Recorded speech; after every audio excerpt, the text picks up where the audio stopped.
I think that life's trained me to be that way. This is what happens when you've had a varied enough life. I talk often about the importance of trauma as a man. I think that if you were to find the most interesting or most capable men on the planet, they've had the most trauma-filled lives. I just think that trauma is what teaches you. We talked earlier about how you have to have lessons taught to you the hardest way.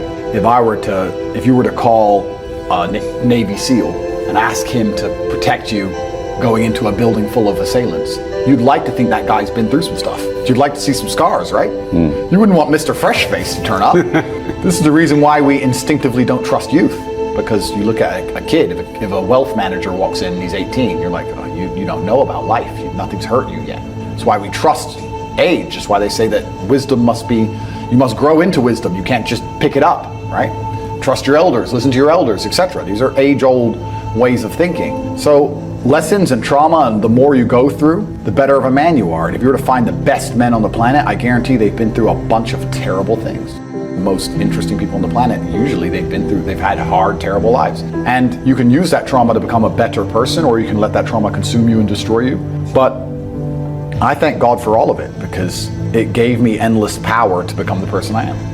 If you're truly angry or truly unhappy, then you can't sleep. And if you can't sleep, then you get twice as many hours as everybody else to become monumentally successful. Then there's advantages. There's advantages to difficult things. Bad things that are happening to you are what you need to become the man that you want to be. And this may be elitist, I understand that. But if I put myself through endless pain to end up where I am, it's very hard for me to have sympathy on the man who's afraid of pain. You're avoiding pain. I've been through endless. I now have everything I've ever desired. You have none of the things you desire. Am I supposed to feel sorry for you? Because you took the easy way out? Am I supposed to look at you and go, oh, poor dude? No, you were a coward. You didn't go through the shit I went through. You didn't put it on the line. So you deserve your substandard reality. That's what you deserve. Because if you actually wanted it and you actually tried, you'd have it. You could have anything you want. Universe is super giving. You can have anything you want on the planet. There's nothing I can't have. Bam. Because I've decided to become this man. It's the same for absolutely every single one of you at home. If you want it, you can have it.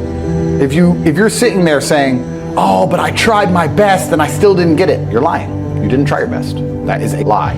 The universe gives it to everybody who genuinely tries.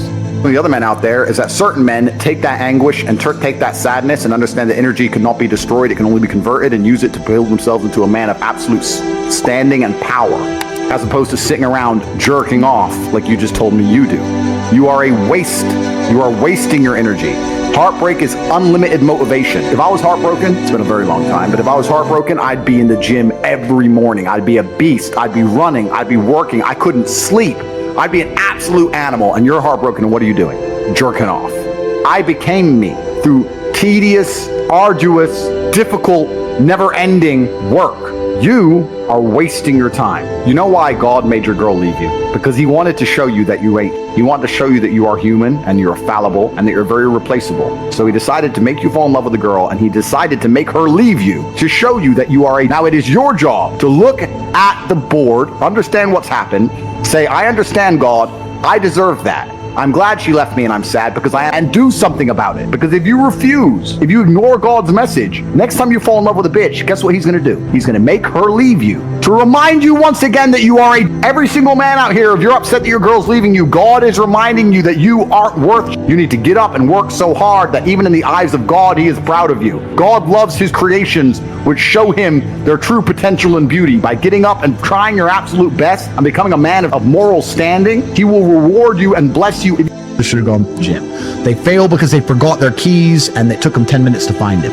They fail because they replied to a question they got sent on WhatsApp the wrong way. They fail because they didn't smile when they were supposed to. They didn't say please and thank you to that person who helped them. They fail because they didn't say hi to that girl who's looking at them out the corner of their eye. They just fail perpetually. They go through life missing every opportunity and just failing.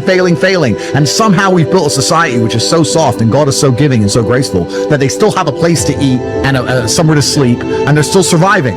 That shows how nice God is. Yeah. Because before this society, truthfully, if you were that level of failure, you would be dead. Survival of the fittest. Survival of the fittest. And none of these men out here are fit. No. Their mindset isn't fit. Their reality isn't fit. They're failures. They're failures. Yeah. And they're just failing every single day. And they go, oh, but you know what? Tomorrow I'll go to the gym. Yeah. You've been failing your whole life.